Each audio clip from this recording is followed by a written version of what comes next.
BulkLoads Podcast, your number one resource for everything bulk freight trucking. Alright, that's the concept. Hey guys, it's Jared Flinn with the BulkLoads Podcast. Got Tyler with me? What's going on? It is the week of the Super Bowl. Yep, exciting stuff. Yeah, well, you're from Kansas City area. I lived up there for a while when moving up there, so a lot of people hate us, Jared. There's a lot of hate. People don't want us to win. Here's my deal. Like, I've always said this, and again, I'm not a diehard sports fan, but I'm always, if there's a team in Missouri, back in the day it was the Rams or the St. Louis Cardinals or the Royals, I'm going to root them on. Yeah. It's a Missouri team. I'm going to root them on. I just know there's probably going to be some comments rooting for the Eagles. Yeah. But I guess think there is a point when someone, obviously when, just like the Patriots, when someone's at the top so many years, people want to see them out. But we can dissect this and we're going to talk about it on the podcast, but there's something too that I've learned, like when you're watching the team, man, you criticize all you want, but and the Chiefs do have the best fan base all around. But we'll get into that. Right now, we'll get into the truck feature. We have Lynn Deneve with Deneve out of Victor, Iowa. And Lynn's been a member since 2015. Awesome. Yeah, good 10 years. Yep. Thank you very much. And I believe, that's a nice, that's an EB trailer. Yeah, it looks like an EB generation trailer, if I'm not mistaken. And EB is actually a sponsor of this year's conference. And I believe they're going to have a new generation trailer there at the show for everybody to look at, which their trailers are awesome. So they're going to be at the conference. We'll talk more after. Let's talk about that because I want to talk about some of these other headline speakers that are going to be there. But thank you for sending in this photo. If you would like your truck featured, simply send it to podcast@bulkloads.com or anywhere on social media. Just send it to us. Yep. We will put it in the queue and line it up there. We love showcasing these out there, and this is a super sharp rig. So thank you for sending that in there. I want to say real quick, I've been on the road, man. Now that the new year is we got road trips planned out almost every week visiting clients. But this week I actually went up to Washington, Iowa and spoke on the BarnTalk podcast. So it was, I had Torque last fall on my show and he graciously invited me up. So we went up there and shot this. Garrett will throw up some of these images but it was just an incredible time. I think I have talked on podcast before, but this one was a little bit different. I don't know, maybe just the way and why they're so successful, but like the way they ask questions, like I told a little bit of my life story and then kind of transitioned into bulk loads. But there's parts of there I was like, some of the things I've never shared with anybody. Yeah. And I think it's a little bit of everything. It's the setting. You're in an old rustic barn, you're the questions, it's the whole thing. It really just gets you to open up. So that one's going to air. It'll be Sunday, February 2nd, depending on when you're listening to this. We'll have the link down below to go to BarnTalk to get over there. I know many of our subscribers, our user base, they also listen to BarnTalk. So this will be on there. Man, appreciate you. Go out there, give it a listen. Hopefully you like it. And but while we were up there, we actually had our video crew there, and we actually toured Torque's farm and Sawyer's farm, and even their meat business, Farmers Grade, and just kind of got a backstage look at their operation. So you'll see everything from their farm, their hog operation, their meat business. And so, we'll have that video probably be a little bit later on in the month of February or March, but we'll get that out as well. So, this year has already started off. Like the content is just stacking up. It's stacking up and it's awesome. I always love watching it. But it's just the stories that we get to share are so cool. Yeah. So check out BarnTalk and give it a thumbs up for us. This week we are going to have Brett Williams on the show. Brett is a former Chiefs player, and he came over to our insurance group last year. And man, this guy has been awesome. Yep. I don't want to talk more. This podcast, there's a lot of storytelling. It transitions to everything from his childhood to his faith. He was with Florida State, won championships there, then moved to the Chiefs. But really talking about that process. I'm always curious, just as I've gotten older, the business side of sports. And he kind of breaks this down, and you can take these principles and really apply them to any business. But it's just always fascinating as you learn kind of how, the draft works and how he got picked. And then even his first check. And back in the day, it wasn't electronic. It was like literally they bring you a check. Put it right down in your locker. And So cool. Well, with that said, here is my conversation with Brett Williams. Brett, thanks for coming on. Yeah, happy to be here. Yeah. Excited. So super excited about this podcast for a number of reasons. Maybe our audience doesn't know, but you're on our bulk insurance side. You work on that team. And actually now you're working across some of our other entities, helping coach and train our salesmen for TMS and BulkLoads. But you have a really good story that I wanted to share. A lot of people don't know you played in the NFL and played for the Kansas City Chiefs. But let's just back to the very beginning, because I didn't even realize this until talking to Larry that your parents were truck drivers. Yeah. So years ago, they started off their careers. They worked for AT&T for years and were about to, hit their pension and all that different stuff. And then AT&T decided they're going to lay everybody off. And so they lost everything that they were working for. And so they're like, well, what do we do? And so my dad always loved driving anyways, going on family trips. He's like, I'm going to be a truck driver. And so he started off at first driving for FedEx and started to like it, driving cross country, and then making decent money doing it at the time and really enjoyed it. And he talked my mom into doing it. And so they did team driving for FedEx for, I think, 3 or 4 years, and saw the country, got paid to do it. And so they really. So how old were you? So when they got into that, I would have been, I was in college, coming out of college. And in fact, when I was in Kansas City playing for the Chiefs, if their route had them going through Kansas City, they'd come up and I'd meet them at a rest stop with the kids, and we'd all get in the big rig, and the kids would play around, push all the buttons. So it was fun. You grew up in Florida? Yeah, Central Florida. Grew up in Kissimmee.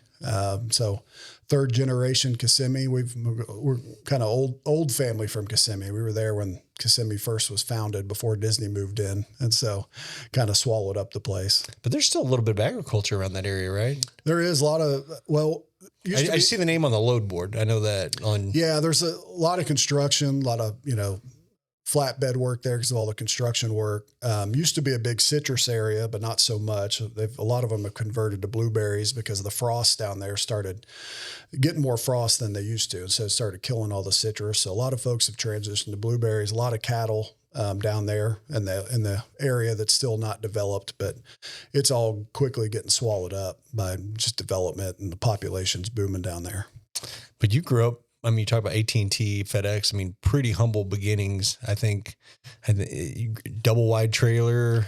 Well, no, we lived in like a 3-2. Okay. We had a swimming pool, but every house in Florida has a swimming pool, And so we were probably lower middle class, I would say. And I didn't know any better. We had a great childhood. My parents, they worked their butts off and were always there for me and my brother and all of our sporting events, and big football family. And so, well, I want you to elaborate on that because, big football family. Did your dad play football?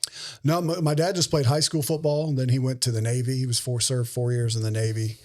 Didn't play football in the Navy, but and then he coached us in youth football and things like that. So, and then we were watching NFL and FSU, Florida State, where I ended up going to college. We watched them every Saturday. And so we loved it. It was just kind of, back then, Kissimmee was, I always tell people, if you ever saw that movie Varsity Blues, that's kind of what it was. Like football, high school football was a big deal and a lot of tradition, and it was fun. And just growing up as a kid, you'd go to the high school football games dreaming about the day that you could be out there and be one of the Osceola Cowboys. And so that's what we were. But so, it was a big part of our life. And my dad was great, through it, and supporting us and encouraging us. And great father, great coach. And mom was always right there cheering us on too. Yeah, that's awesome.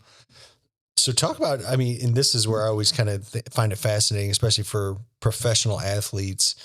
High school football team, did you guys have a winning record? Or, where was the catalyst that really got you on the scene to be noticed, to get, to go to Florida State? Hey guys, Jared Flinn here. Many of you all may know, may not know, but we started Bulk Insurance Group 2 years ago, and man, it has been growing phenomenally. But I don't want to talk about that. I want to talk more about why we started it. We started Bulk Insurance Group to create an insurance agency, insurance company specifically for bulk carriers. There's no other companies out there that focus on bulk carriers. I had this idea years ago that, man, we have a group of carriers different than out there. But the problem is insurance companies today, they lump bulk carriers with general freight, with van freight, with reefer freight, and flatbed freight. And we know that bulk carriers are different and insurance should be provided differently to them. So that's why Bulk Insurance Group was created. So I know right now, insurance, it's going up, premiums going up. We would love the opportunity to look at your quote and see if we can help you out with that. We know people are sticker shock at renewal time. Man, give us a chance to look it over. I know insurance can be a pain to switch over. Man, let us just see if there's something we can do, if there's savings that can be made, or maybe policies or different coverages that you don't have, or maybe you have and you don't need. So man, reach out to one of our representatives at Bulk Insurance Group. You can go to BulkLoads, there's an insurance tab, and we'll put the links in the notes here below. Thank you and God bless.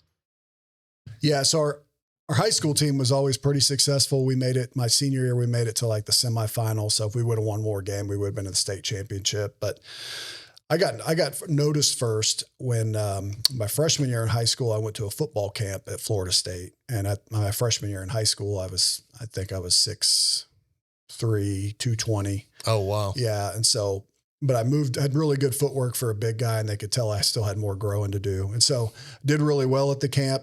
And when we were leaving the camp, their head recruiting coordinator came up to me and he said, "Hey, if you keep your grades, right, keep working hard, you got a full ride here." And so they were the first school to offer me a scholarship. We loved Florida State and Bobby Bowden anyways.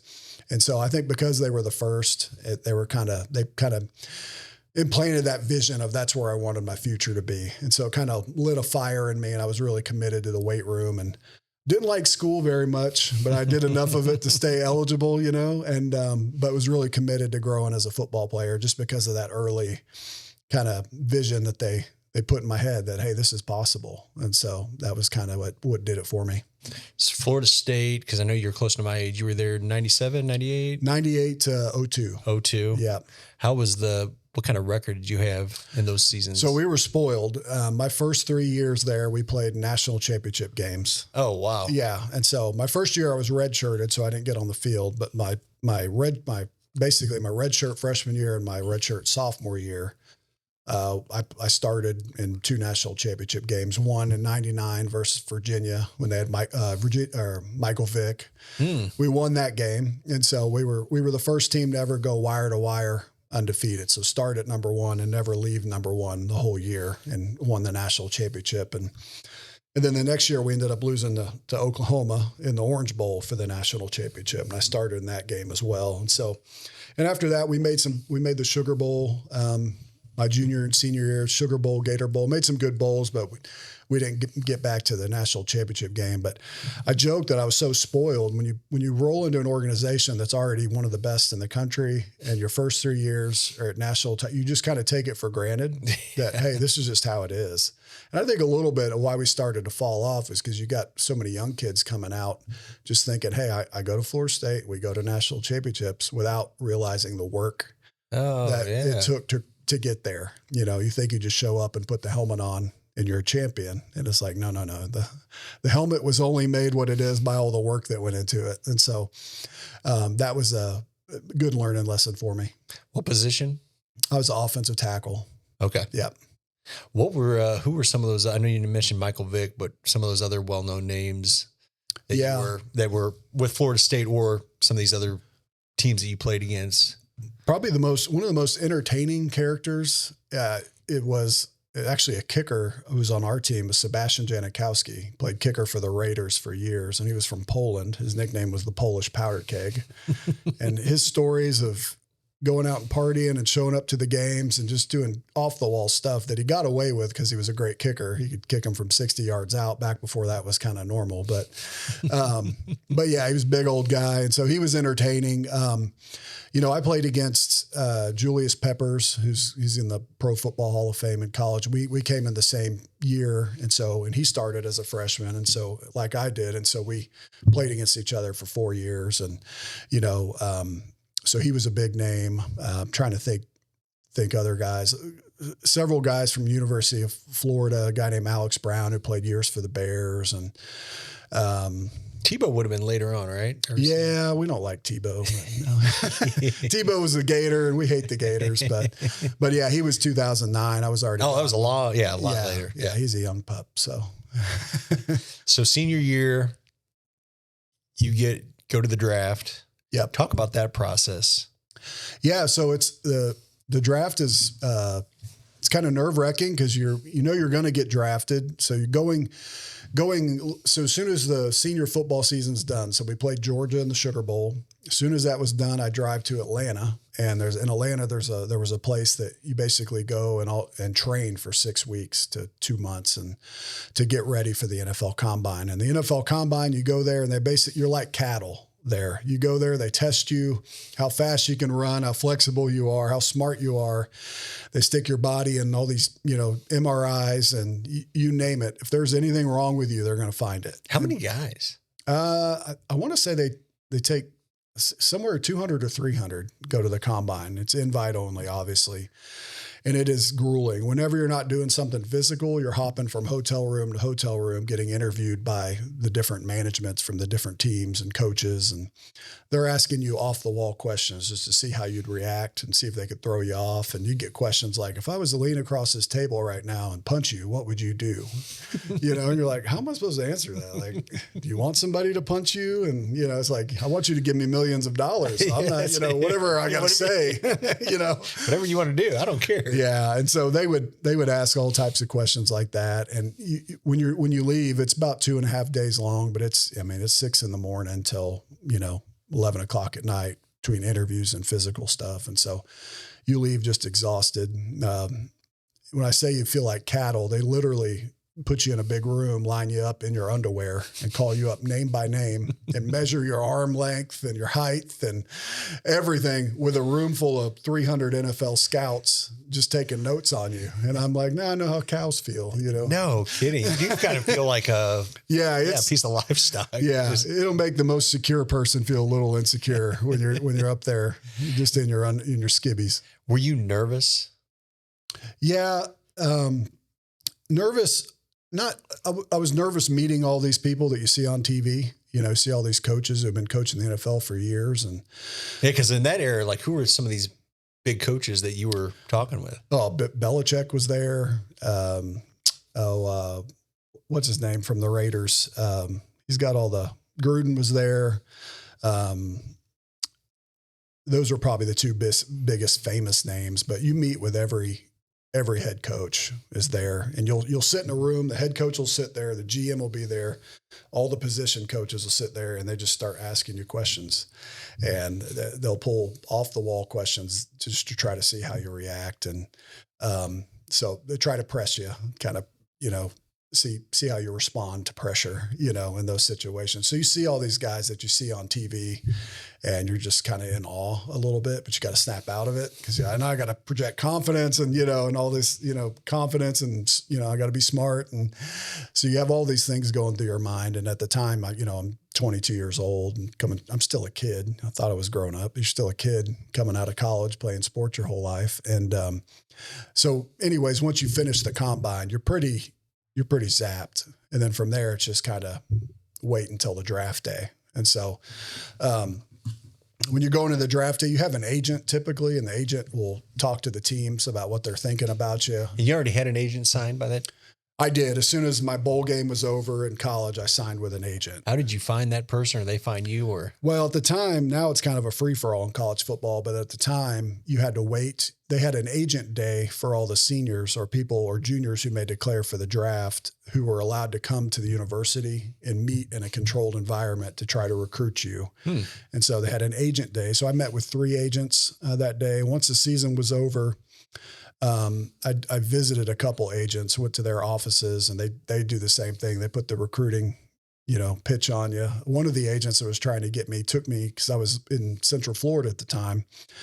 He rented this room down at Disney, and there was a cheerleading competition going down there. So he paid some cheerleaders to do a cheer about me, and all this different. And so just went over the top trying to get me to sign with his agency and promising me the moon and all this different stuff. Agents, they can't really, they can get you in a good contract, but the NFL structured in such a way, you're not going to get more than you deserve based on the film, And so, but agents are a good middle guy because when it comes time for negotiations, the team's trying to devalue you.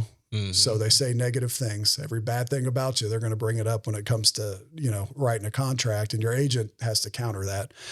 And I think as a player, if you had those negotiations, and it'd be hard to play hard for an organization after they, I don't think you're good at this, and that's why I think we're only going to pay you this much. And then so like, even if you talk them into the money, it's like, wait, but you think this about me, So it's good to have a middleman to kind of anchor all that. But you have an agent, they communicate with the teams. They kind of tell you, hey, I'm hearing this team really likes you in the first round. This team likes you if you're available in the second round, and things like that. And so it's just, but the teams lie too, because they want the word to get out that they're interested in different people so that other teams don't take the guys they it's like. It's a big game. So it is just a big game. And so you're sitting there on draft day, unless you're one of the top 5 people picked, you don't know where you're going, And so where did you want to go? Like, did you have, I'm sure you had your top 2 or 3 picks where you were hoping that. I was hoping to stay in Florida. Just because super cold weather, I was like, I don't know if I could live in Green Bay. So you wanted to be a Buccaneer or a Buccaneer, Jaguar, maybe somewhere in Georgia. I didn't want to go to Miami. I was never a big Dolphins fan. And Miami's like, it's a different part of Florida. It's like another country, It's beautiful, but it wasn't my style, but no deer down there to shoot. So, anyways, but yeah, Georgia, I grew up a San Francisco's 49ers fan just because my dad was, and because they were really good at the time. But I was like, I don't want to go to California either. That's too far away from home. So I was hoping for a Florida team. And on draft day, so I got drafted in the 4th round. On draft day, and when you live in Florida, you don't see the Chiefs play much because they show regional games. And so I knew nothing about the Chiefs really. And they didn't really talk to me much during the interview process. And so I didn't think it was even on the table for me to go there. Who was there? Was it Herm Edwards or no? It would have been Vermeil. Vermeil was there. So he had just left the Rams. Yep. Yeah. He just left the Rams and come over. And so they called me on draft day and said, hey, how do you feel being a Kansas City Chief? And I was just so thankful to get drafted. I was told I was going to get drafted higher. Like my rating was 1st, 2nd round. But when I went to the combine, they found a lot of physical things wrong with me through all their testing. And so they gave me a medical red flag, basically saying, hey, this is a bit of a gamble. And so that's one of the reasons I fell to the 4th round. And so by the time I didn't get picked in the 1st and 2nd round, I'm really dejected. Cause that's a big money drop off from 1st and 2nd round to the 4th round. I was still thankful. The 4th round money was really good too, but big jump from 1st to 2nd. So I was a little just kind of disheartened. And so when the Chiefs called, Carl Peterson was the general manager at the time. He said, hey, how do you feel about being a Kansas City Chief? And I was like, great, I guess. I didn't know much about him, And so he's like, how do you feel you're going to play with Will Shields and Willie Roaf and Tony Gonzalez and all these guys? And I'm like, I'm excited, even though I didn't know, much about the team. But ended up, they picked me, and Kansas City is a great place. And so the fans are amazing. Even when we weren't good, the fans we'd sell out the stadium. The ownership was great. The coaches were great.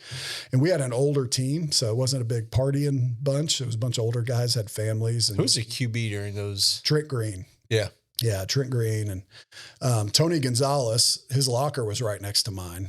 And so, I'm coming out of college, and I get my first check. And they just take your checks and they put them in envelopes and sit them on your bench at your stool, at your locker. And so I opened it up. In my first check, I was making league minimum. I'll just say it was $13,000. They pay you over 17 weeks. Yeah. So it was $13,000 fresh out of college. I'm like, this is money. I am excited about this. And then Tony comes and picks up his check, and he's a Pro Bowler, pulls it out, and I glance over and look at it. I won't say what it was, but I'll just say what I made in the whole year, he made in 1 week. And I never went from so happy to so bitter and jealous, just like that. So perspective is everything. But yeah, it was a great time. They're a great organization, and it's fun to see how good they're doing now. And it's fun to root them on. When Vermeil was there, did they get in the playoffs? We did. So my rookie year, we went 13-3. Because that was 03. Yeah. We had an amazing offense. Nobody could stop us on offense. Priest Holmes at running back. Oh, I remember that. Yeah, Priest. Yep. Tony was doing great. Trent Green was terrible. We had the best offensive line in the league, and so multiple Pro Bowlers on the offensive line. And so, but we had a bye week going into the playoffs. Then we played the Colts with Peyton Manning, and neither team punted the whole game, but we ended up losing because we had one fumble. And so it was like whoever had the ball last was going to win. And so we lost in our first round game after that year. And then the next year, I think we went like 500 and did get back to the playoffs. But and then it kind of went down for a few years, and then brought old Andy Reid back and got him humming. I just heard this. Actually, it was this morning on the radio, but it was Bobby Bones' show. But they were talking. He was interviewing. I think it was Matt Castleback. But they talk about how these quarterbacks will give gifts to their offensive line. Yep. And it used to be, I mean, back like recently, I guess was it Brock Purdy, like gave his whole offensive line pickup trucks, brand new. And they turned it into a commercial. I think they all got Toyota trucks or something like that. Yeah. But did you witness any of the gifting from the QB or whatever to the? Yeah. Well, I think Trent Green got everybody. I think took all the starters out to a real expensive dinner or something like that for Christmas. He may have got them something else, but I think guys are getting paid more now. But yeah. So, but I've got a really funny story. One of my buddies, one of my good friends, played for the Cowboys, and he was there when Emmitt Smith was there, and he was a starting center after his name is Clay Shiver, and he was a starting center for the Cowboys the year after they won their last Super Bowl. So it was like 95, 96. And Emmitt Smith, Michael Irvin, Troy Aikman, they're all on that team. Yeah. And he's the newcomer. Well, for Christmas, Emmitt Smith gets them all a bottle of champagne, although the whole offensive line. Well, my buddy for years held on to this bottle of champagne. He's like, this is a bottle of champagne that Emmitt Smith bought his O-line. I'm going to save this for a special occasion. Well, fast forward 15 years later, we're hanging out on New Year's Eve, and my buddy says, hey, I'm going to break open this bottle of champagne that Emmitt got us. And so we did. And I said, oh, this Emmitt Smith this must be really nice. And so I Googled it, the bottle. It was an $8 bottle of champagne. I'm like, come on, Emmitt.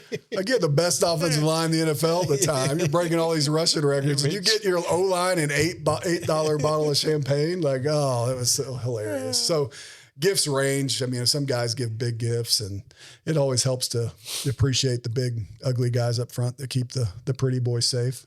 You met a lot of people along the way, though, and you were kind of talking about a couple stories like Kenny Chesney. You want to share that one? Yeah, I could share it. I'm at Florida State and in Tallahassee. Well, we're in the middle of our season, got practice going. Actually, no, it was during spring practice, but we have football practice going on. Well, Kenny Chesney is going on tour. And so he's coming to Tallahassee to do a concert. He's a huge college football fan. So he asked my coach at the time, Bobby Bowden, if he could come out to practice with us. And so like, sure. So they gave him a helmet, some shoulder pads, and he just ran routes with the receivers. He wasn't getting hit. That wouldn't go well for him, but no.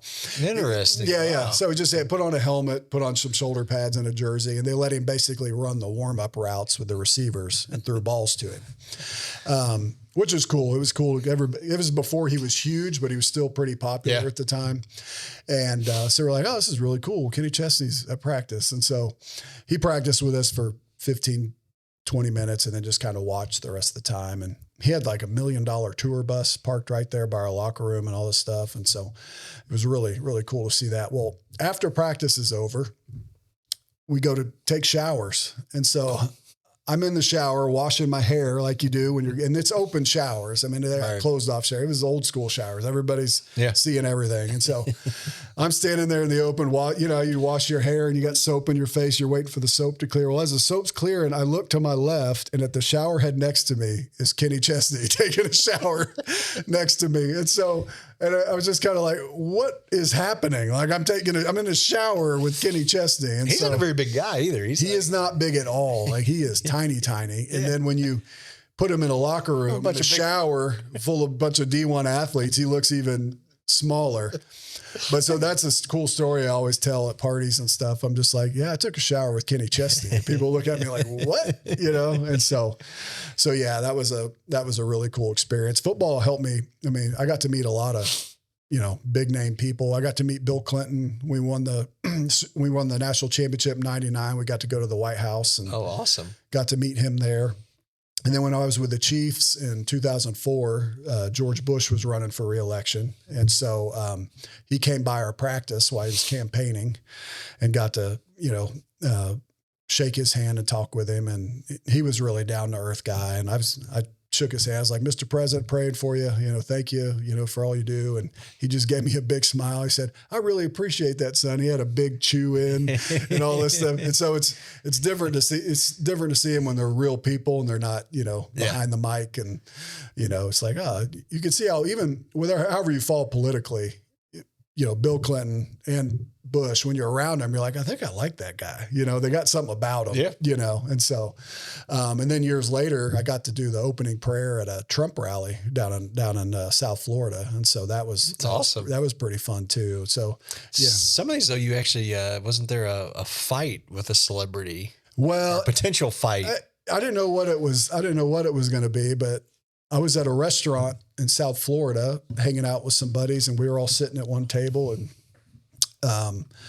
Dennis Rodman comes in and sits down next to us, and we're all kind of jaws hit the floor, like, what's Dennis Rodman doing here? This is crazy. Yeah. But he just started talking to us and normal conversation, and then started asking me some questions about what I did. And I told him at the time I was in ministry and also owned a gym down in South Florida. And I don't know if there was something I said or how I said it or something that seemed like it kind of ticked him off, because he jumped up out of his chair and started pacing behind me and talking. Everybody got in the room, got a little tense, like, what is going on? And I'm like, oh, something didn't happen. I grew up watching this guy. Like, I love Dennis Rodman. Like, he was with the Bulls. I grew up every summer, it was like, I'm going to stay up, watch Michael Jordan and Dennis Rodman in the finals, And so it was just and then he just kind of snapped out of it, said, you guys have a good night.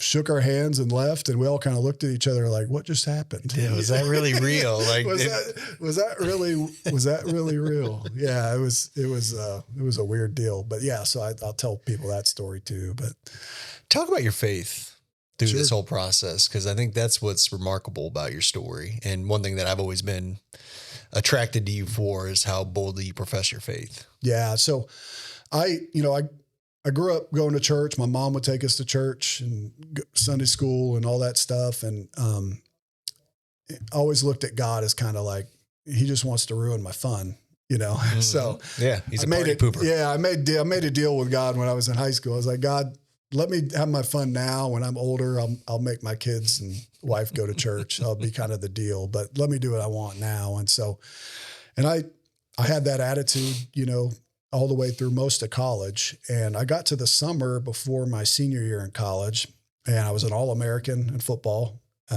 Knew I was going to go to the NFL. Basically had achieved everything that I'd worked for to that point.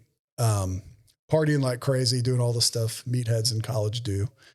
And I was completely miserable. And that scared me.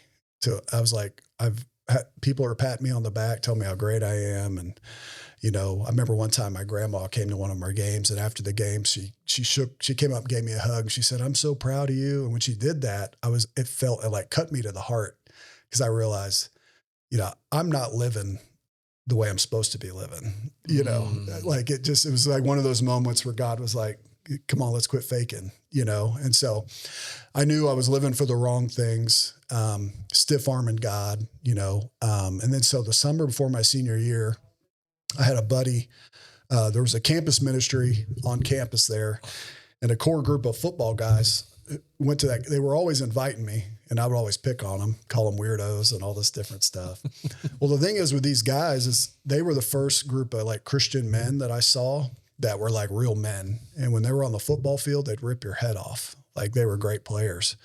But when they're off the field, man, they treated their teammates right. They treated women right. They loved God. They walked the walk. And so there wasn't a lot of hypocrisy there. And so I was like, there was nothing for me to really poke my holes in. So once I got to that point where I was kind of desperate, like I've got everything I thought would make me happy. maybe I should go back and try this God thing. And so I started hanging out with those guys, and they took me to some ministry events, and I went to some meeting that was just for college athletes in Tennessee. It was like a Christian conference, and a guy got up and preached the gospel, and he said, "Don't let this be like all the other times you made a deal with God. It's like time to surrender your life." And I did. I went down front, had tears in my eyes, like gave my life to Jesus, and I was instantly different. All the other times you make these moral deals, like, God, I'll give you this if you give me this. Yeah, negotiate type deal. But this was like total surrender, because I realized what I was going for wasn't working. It's like, my plan's not working, so I'm gonna get on your plan no matter what it costs me. And that's good. Yeah. And so once I made that decision, I was a completely different person. Like, I literally felt this huge weight come off of me. I left that conference thinking, instead of, I want to play in the NFL and, make millions of dollars. I actually left that conference thinking, I want to do ministry at some point. Like, that was, God had changed my heart so much. And so yeah, I go back to Florida State, completely different person. Everybody's like, "Brett, what happened to you? Where's the partying, Brett? Like, you used to have all the kegs at the house. Like, why, what happened to you?" I was like, gave my life to Jesus. And, I was sharing my testimony with guys on the team, and same thing through the NFL, go to the NFL. And, when you're in the NFL locker room and you're trying to, live right. And we had a pretty conservative team. Like, guys had families, they weren't too wild and everything, but it was a great time for me, young in my faith, being separated, being in the NFL, still living for Jesus, trying to balance being, doing well in my job. It's such a tough job to keep a job in the NFL, and all the temptations that are there, to really see God give me the strength to kind of come through it. And it's funny, the drastic change that happened to me from that point on. I still have teammates to this day who will call me and say, "Hey, Brad, I don't know what happened to you, but 20 years later, I need that. What was that?" And so still today. So you don't ever know even if you're just trying your best to live it right. I wasn't preaching at everybody, but I was very straightforward. It's like, I'm not doing these things anymore because I don't feel like God wants me to, because they're not good for me. So I'm going to trust him. I still love you. I just can't get involved in that stuff anymore, and you think you get ridiculed for stuff like that, and you do, but it makes God makes a huge impact on other people when you do what he wants you to do, despite what the pressures of the world. Like, he wins in the end with the impact that makes. And so, had a lot of stories like that. And then when I got done in the NFL, I went into ministry. And so, cause what year was that when you? 2005, 2006. So you were 3-4 years with the Chiefs? So I got 2 full seasons. I got hurt in my 3rd season. Spent some time rehabbing, and then hung it up and went into ministry. And so I was an associate pastor at a church, and then I did college campus ministry, and we did missions and things like that. So I was basically on college campuses and telling people about Jesus, and having to raise my own money to do it. You had to raise your own support like a missionary. And so that was a big jump. My wife thought we were going to be in the NFL for 10 years. We just got married, recently. And I was like, "No, we're not in the NFL. We're going to go raise support and work in ministry." And so, speaking of, because your wife is from Springfield here. Yeah. How did you all meet and then eventually decide to be here in 417 land? Yeah. So long story short is, the day I became a Christian at that conference was the first day I met her. And I didn't, other than notice her, I didn't really, we were all there from a group from Florida State. And after I got saved at that meeting, we all hopped in a bunch of cars and we're going to Waffle House. And she sat right next to me in the car, but my mind was blown because God had just wrecked me. And I was just kind of like, I don't know what just happened to me, but I know my life's going to be different, and she was sitting next to me, and I remember looking out the window, and she was talking to me, asking me about where I was from and stuff, because we'd never met before. And I remember looking out the window and thinking, like, "God, you'll never give me a girl like this. Like, I don't deserve that." Well, that was the only interaction I had with her for 2 years. And so never talked to her again. I went off to Kansas City. She was still at Florida State. But you were thinking that at that moment? At that moment. Wow. I remember I was thinking, I don't deserve a girl like that, or whatever. And so but anyway, so I go off to Kansas City. She's still at school at Florida State. And so out of nowhere, I get a call from her, because we still had all the same church friends, back in Tallahassee, and I still kept up with everybody. And she asked she goes, hey, my parents live in Springfield, Missouri. Can I get tickets? Could you help me get tickets to a Chiefs game? I'm coming home for Christmas break and I'd like to take them. And so she came up, got her and her mom and dad tickets. And I went out to dinner with them the night before the game. And her parents thought me and her were like best friends, but we barely ever talked. And so we got to dinner. I hit it off more with her dad, and her dad said, hey, Brett, I got some hunt property down in Springfield. Do you want to come down? And I was like, I'm in. And so I joke with my wife. I tell her, I was like, I fell in love with your dad way before I fell in love with you, And so, but yeah, so they're from Springfield. After we left Kansas City, we went to South Florida. We did ministry and I had a business there for 7 years.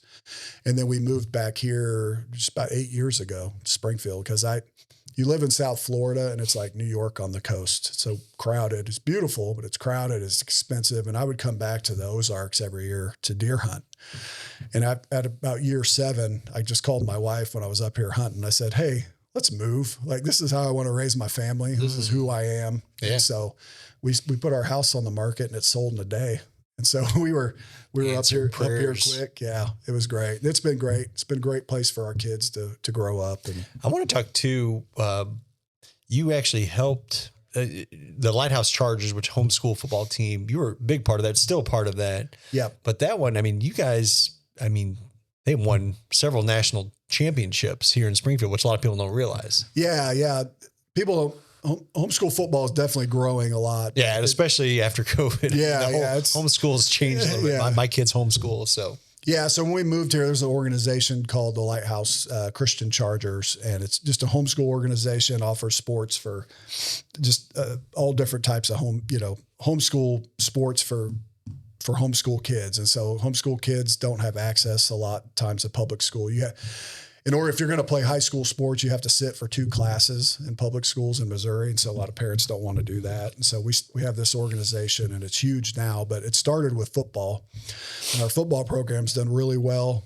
Every year they have the homeschool national football tournament down in Panama City Beach, where they take the top 20 high school homeschool teams down there. They play kind of bowl games, and then the top 4 teams play 2 games in a week to determine the national champion. And so I was the head coach of that and the director of football for 7 years. And now I'm just the director of football. I've stepped away from coaching for a couple of years just because my older kids are getting involved with soccer and some other sports, and I wanted to be there, be able to do their things. But it's been great, to lead that organization and how much it's growing. And they were already had a history of success, before I showed up. So I don't want to seem like I turned it all around, but it was great to be a part of it and kind of use what I learned in the NFL, structurally and putting people in place. And we got such a great team now running the whole thing that I barely have to do anything, which is great. Yeah. I think my son was involved for a little bit. He decided that he wasn't his path, but I was just super impressed with the organization, the professionalism, but kind of that mentality. You talk about these students, you can just tell their faith. They wear that on their sleeves, but they play the game hard, but then they have the respect. And there's just a clear difference in those kids, versus I hate to say some of these other teams that you see play, and the teamwork, even the character, sportsmanship is just, it's a world class. Yeah. They're great kids. I remember my first year coaching with them. I couldn't believe how good of kids they were. Yeah. They're not perfect kids. They're still, they still got the same. I don't want to talk like we're all holy and all this stuff. They've got issues like all kids do. But I think too, just in the homeschool, I think the thing that marks them is most of them, they got parents at home that are really pouring into them, because you got to be really committed to, if you're going to homeschool. And so I think that's the piece. And I don't think it matters if you go to public school or homeschool. Yeah. I think it's what's going on at home. Intentionality. Yeah. And I think that's what it comes down to. And it helps when you have an organization that says, hey, this is our standard. Character is first, no matter what. We don't care if we win every game, lose every game. We're going to act in a way that glorifies the Lord and grows your character. And so it's a great organization. It's awesome. I want to kind of, we'll kind of tail off and end this conversation, which has been awesome, but talk about your thoughts about the Chiefs today. Obviously they've had tremendous success. Yeah. Man, is it like when you look at the team today, is there a little bit of I don't know, like, man, I wish that happened when I was there. I wish I would have gone to a championship. Well, yeah. I wish I would have played with Patrick Mahomes. That would have been really fun. To be on the Chiefs right now would be a dream. But it's funny, when I got done playing, people always ask me right after I got done playing, they said, were you a Chiefs fan? And I was like, and I always told them, like, well, do you cheer for your last job? Like, because that's what it's. I never thought about it like it's a job, And so at the time it was kind of like, I'm done with football. I'm kind of wore out. I need a break. And so I want the Chiefs to do well, but I'm not watching them unless it's a really big game and I have nothing else to do, So, but as my kids have gotten older and they love Patrick Mahomes and the success started happening, and I've gotten a lot more engaged with it again. And now I love it. I don't miss a game. And we all sit in the living room and eat chicken wings and watch the Chiefs, but they are amazing. I mean, I tell the Kansas City fans all the time, you have to enjoy this. Like, remember what it was like before. This will not last forever. Look at the Patriots now. Like, don't complain and get bitter and don't automatically think that next year's guaranteed. Just enjoy it. Like, you've got one of the greatest runs ever. Just have fun. I for some reason, I'm comparing this to, like, when you're talking to truckers, like when COVID truck rates, like these rates are just in fine. I was like, I just remember it's not going to be this way forever. These round trip $5 mile rates this isn't going to be forever. Same way in insurance. Oh, I got this great rate. Well, it won't be that way next year. It's all going to rotate. So enjoy it while you can get it, for sure. Yeah. It's interesting though. We lived in Kansas City. I moved up there in 2005 and we lived there till 2011, but I got to meet Trent Green. It was at a fundraising event. I think he was kind of on his way out because Herm Edwards came in shortly after. Yep. After that, but it was cool to be, because that town is has such a great fan base. Yeah. And how loyal they are up and down for the Chiefs. And, but it's been cool here recently because, again, my whole family, we love watching the game. But again, because it's a fun game to watch right now when you're winning. Yeah, no, it's a great show. I mean, all the talent they have, and just too, the clutch. I mean, they're in tight situations all the time and they just always find a way to win. And that is so hard to do. And so it's really impressive. And it's to the point where I don't even get nervous anymore. Like, we take it for granted, right? It's like they're down by 6. There's a minute to go. They're on offense. This game's over. What are we doing after the game? It's like, we're going to win this. And so they've just gotten that good. But I remember when I was playing, talk about the Kansas City fan base. You go to games and you're super nervous because you're going to play in an NFL game and it's a big deal in front of that many people on national television for all that money, a lot of pressure. So you get there and you got butterflies in your stomach already, and you get out of your car to go walk into the stadium and you just see everybody parked around you barbecuing and you smell it and they're just having a great time. And you think to yourself, man, I can't wait till one day when I can come here and just do that. Oh, interesting. Yeah. It's like, this is so much more fun, The game's fun once it gets going, but everything leading up to it, man, you're just a pile of nerves. I used to say before, but like, you don't get discounts to tickets right now. I mean, no, I wasn't good enough. Because I thought maybe the guys that were there longer get discounts. I never get a discount. I think I asked you because I was selfishly seeing if you could get me good tickets right now to the game. No, I'm counting on you, Jared. You need a BulkLoads box, I'd hate to know how much those are today. So, well, this has been awesome. You all know, a lot of people we hire at, I shouldn't say a lot, but for some reason we hire a lot of sports players. Buddy Bauman, ex Kansas City Royals player, which we had on the show. And then again, it seems like we always have a lot of college baseball, football type players in this organization. I think it kind of speaks for the character that we look at for this organization, having someone with a good work ethic, teamwork, character building, all those. But yeah, I just want to say thank you, Brett, for what you do for this organization and coming on the show. I think, especially right now, I wanted to have this interview with light, the way the Chiefs are going to go when this is going to air. We'll kind of see where they're pacing then. But it's been a heck of a season. So, want to make a prediction? See, let's do it. It's true. Who you got? I mean, Kansas City, obviously, but then who you got in NFC? I don't know. I haven't thought that far. Yeah, it doesn't really matter. I'm going to go Kansas City, Detroit. Kansas City wins by 6. I love Jared Goff, and my name's Jared, so I think I'm going to go for the same. Yeah. I'm going to. Yeah. I love Detroit. They're an underdog, man. They've been fighting, clawing back. They were so terrible, and the transformation they've made has been awesome. So I'd like to see them get there and lose to Kansas City. Cool. Awesome. Well, man, appreciate you coming on. God bless you. Appreciate this. Thanks, Jared. Last year when we hired Brett and he came in, like, the dude is so big. I mean, obviously why he was huge. alignment. Yeah. He's huge. But at the end of the day, man, he's just a teddy bear. Yeah. And like, again, he's learned these skills that now we apply in our organization. He helps coach a lot of our team members, not just on the insurance side, but on BulkLoads, on our TMS side. And man, it's just a special gift that Brett has. But I think he's learned this through the years on these teams. And we know a lot of parents have kids that are on sports, but man, these principles can apply right into business. Yeah, exactly. And it's, we have a lot of athletes in the office, and it's, just because the principles can, correlate so well with business. But yeah, Brett does a good job. I mean, just the leadership skills that he's able to coach and train individuals successfully. It's always funny whenever I bring in somebody like a friend or, family or whatever to come tour the office. I'm just like, whenever we get to Brett's office, I'm like, this is an NFL player. Whenever we go to, buddies, this is it. Yeah, MLB player.